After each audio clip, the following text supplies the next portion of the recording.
Veronica, what's new? Oh, so we decided, my husband and I, after owning Baetje Farms for 11 years, we decided that we wanted to maybe do something a little different and see what would happen if we put our business up for sale. And so we contacted a really great company that we've worked with before. It's called Baetje, and they market farms that are for sale. And so they said they'd love to work with us, and we worked on a presentation.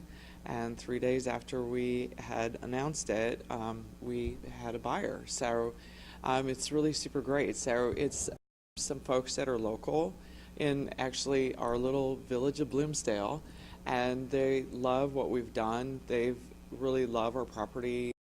We have a really cool 1912 Sears and Roebuck kit barn that's in great shape. My husband and I renovated, and then we attached the creamery to that, and it's really state of the art, and makes, that's where all our great cheese is made in, and so they were thrilled, and they have some really great ideas what they want to do. So they want to put in a tasting room, expand for agritourism.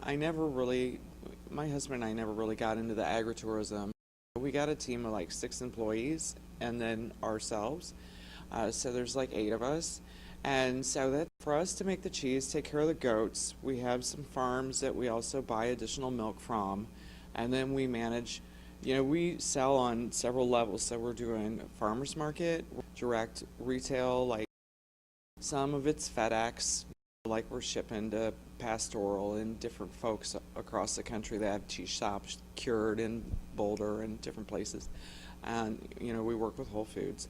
And then we work with some distributors too. Doing all that, keeping up with all of the third-party certifications and all the stuff we have to do is enough. One of the cheeses we're making right now, it's really great. It's beer washed valet. And we're using Boulevard Brewery. They're out in Kansas City. They're whiskey stout to wash it. And so they want to, put in a tasting room and serve that on tap. And they want to do events and things like that. So that's really great. So what's going to happen is they're going to keep my husband and I on, which we're happy about. But we're going to, instead of working our crazy life schedule of like ownership that sometimes goes over 100 hours a week, we're going to just work 40 hours, and we're going to get to do what we enjoy. Like, I'll still be really involved in the cheese making and in the sales and coming to ACS and stuff like that, which is super cool for me.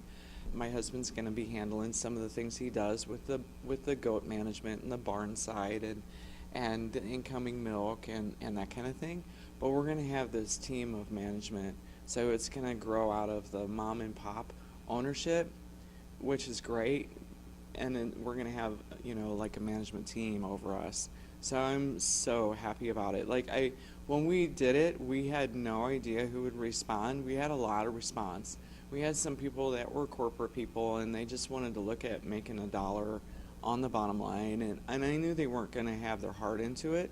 We needed somebody that would roll up their sleeves and get dirty, get in there at work and do it. And that's what these folks are great.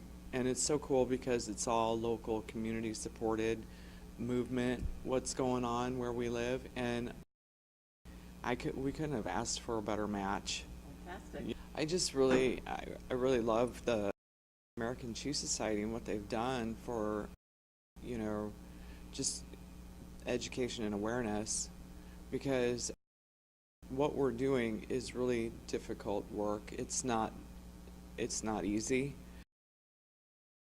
I had a salad last night.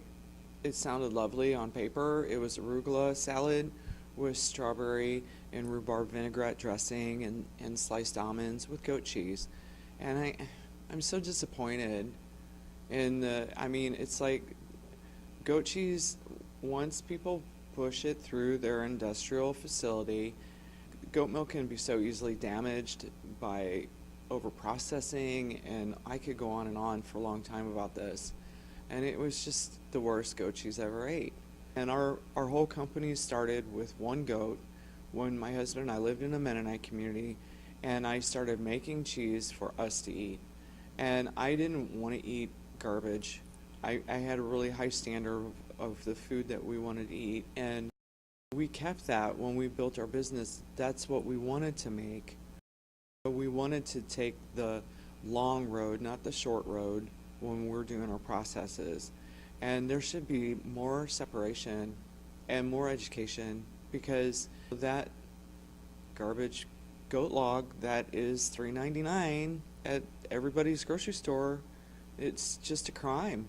And I can't say anything more or stress anything more but to say that. It tastes horrible. And we constantly have to work with the public and educate them on goat cheese, because that's been their experience. And we're like, no, try this, and then they're shocked. They're like, that's goat cheese? Yeah, it is. Real Wow, why doesn't it taste like? Yeah. Let's fill in the blank of what it tastes like: paste, glue, sanitizer, And with a buddy- little goat flavor going on. I don't know. I'm sorry, but I'm just really passionate about artisan traditional cheese.